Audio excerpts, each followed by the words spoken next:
The Benko Gambit, named for GM Pal Benko, is a popular opening. However, it is a bit unusual as gambits go. Black, not white, gives up a pawn for long-term positional compensation. Someone who plays the Benko is not looking for a quick, sharp, tactical knockout, but instead is trying to wear down their opponent. But wait, there's more. I've got an intriguing chess puzzle waiting for all of you. Be sure to stick around until the end to enjoy the complete experience.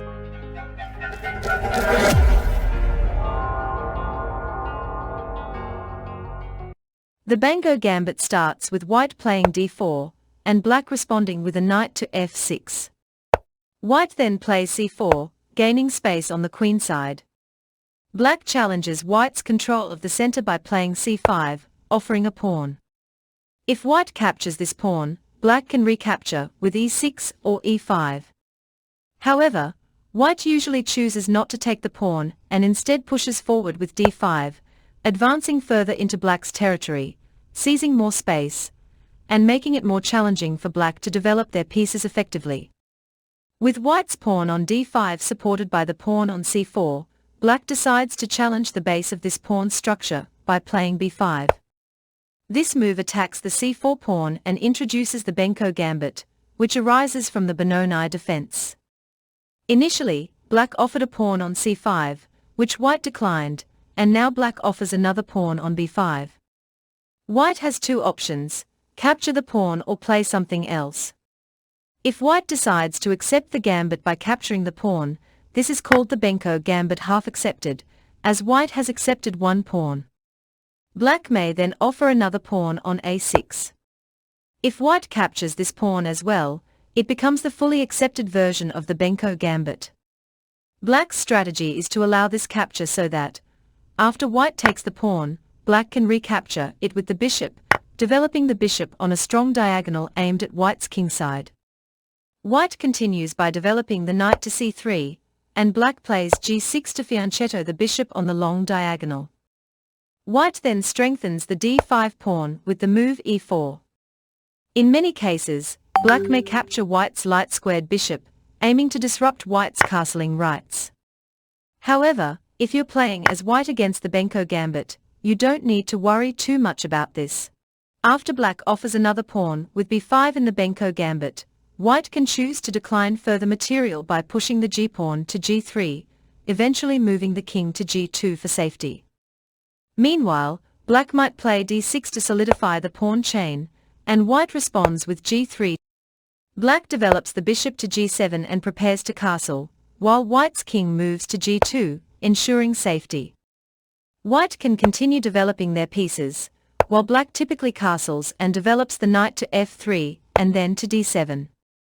White then plays a4 to challenge black's queenside presence, and black may respond with moves like queen to a5, focusing on activity on the queenside.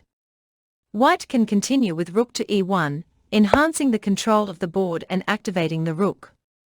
Black responded with rook to b8, and white play bishop to e2. In this scenario, the reason black played the Benko Gambit becomes clear. Black seeks active play on the queenside, utilizing the semi-open files to exert pressure and create attacking opportunities.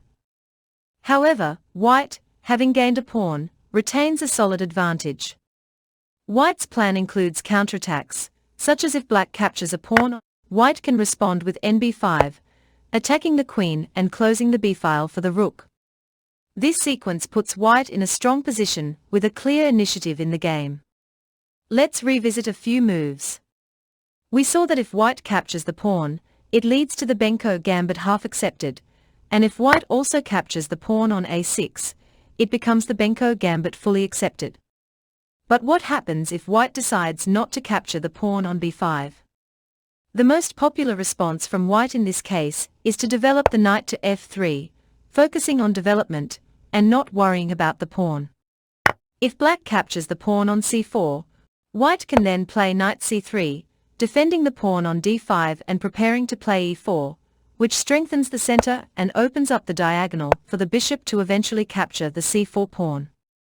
However, black typically does not capture the pawn on c4.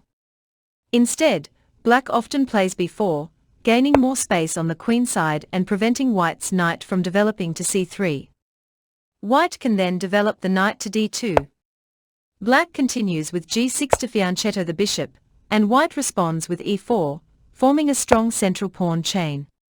Black might then play d6, solidifying their pawn structure, and white develops the bishop to d3 and the knight to d7. White can challenge the advanced b4 pawn with a3, aiming to disrupt black's pawn chain by attacking its head. Black usually avoids capturing on a3 to maintain control over the b4 square, and continues developing with moves like bishop g7. White can then capture on b4, and after black recaptures, develop the knight to b3. Black may strengthen the pawn structure with a5. Both players typically castle, resulting in a balanced position with equal chances for both sides. The game continues with both sides having strategic options, and the position remains rich with possibilities. Now, it's time for a puzzle. In the given position, it's white's turn, and you need to find the best move for white. Share your answers in the comments, and let's see how many of you can solve it correctly. Also, don't forget to like and subscribe to stay updated with future videos. Take a moment to check out the other videos appearing on your screen right now. Thank you for watching, and I look forward to seeing you in the next one. Take care and peace.